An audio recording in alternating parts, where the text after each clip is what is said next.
ಒಬ್ಬ ಅಭ್ಯರ್ಥಿಯನ್ನು ಸೋಲಿಸುವ ಸಲುವಾಗಿ ತೇಜೋವಧೆ ಮಾಡುವ ಉದ್ದೇಶದಿಂದ ಸುಳ್ಳು ಸುದ್ದಿಗಳನ್ನು ಪ್ರಚಾರಪಡಿಸುವುದು ಇದು ಚುನಾವಣಾ ನೀತಿ ಕಾಯ್ದೆಗೆ ವಿರುದ್ಧವಾದುದು ಎಂದು ಕಾಂಗ್ರೆಸ್ ಜಿಲ್ಲಾ ವಕ್ತಾರ ಶಂಭು ಶೆಟ್ಟಿ ಕಿಡಿಕಾರಿದ್ದಾರೆ.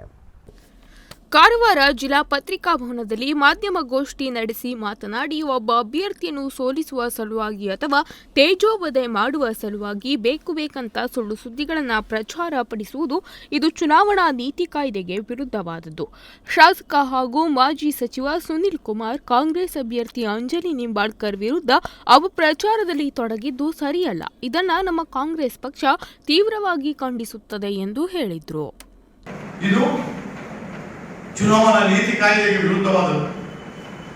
ಯಾಕಂತ ಹೇಳಿದ್ರೆ ಒಬ್ಬ ಅಭ್ಯರ್ಥಿಯನ್ನು ಸೋಲಿಸಬೇಕು, ಅವರನ್ನು ತೇಜೋವಧೆ ಮಾಡಬೇಕು, ಅವರನ್ನು ಒಂದು ರೀತಿಯಲ್ಲಿ ಅಪರಿಹಾಸಕ್ಕೆ ಗುರಿ ಬೇಕಂತ ಸುಳ್ಳು ಆಪಾದನೆ ಮಾಡ್ತಾ ಹೋದ್ರೆ ಚುನಾವಣಾ ಕಮಿಷನ್ ಕಾನೂನು ಕ್ರಮ ಸುಮೋಟವಾಗಿ ಕೈಗೊಳ್ಳಬೇಕಾಗ್ತದೆ.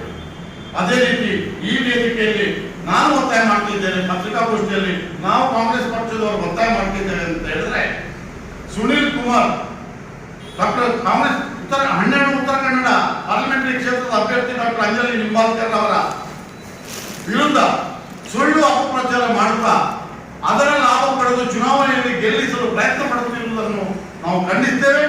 ಅದೇ ರೀತಿ ನಾವು ಚುನಾವಣಾ ಆಯೋಗಕ್ಕೆ ನಾವು ಒತ್ತಾಯ ಮಾಡುತ್ತಿದ್ದೇವೆ.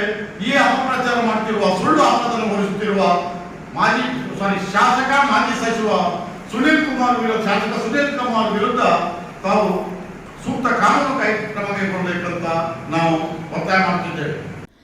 ಸುನಿಲ್ ಕುಮಾರ್ ಇಲ್ಲಸಲ್ಲದ ಸುಳ್ಳುಗಳಿಂದ ಗೆಲ್ಲಬಹುದು ಎನ್ನುವ ಭ್ರಮೆಯಲ್ಲಿದ್ದಾರೆ ಎಂದು ಕಾಂಗ್ರೆಸ್ ಜಿಲ್ಲಾ ವಕ್ತಾರ ಶಂಭು ಶೆಟ್ಟಿ ಕಿಡಿಕಾರಿದರು. ಇದನ್ನ ನಾವು ಮತ್ತು ನಮ್ಮ ಪಕ್ಷ ತೀವ್ರವಾಗಿ ಖಂಡಿಸುತ್ತದೆ.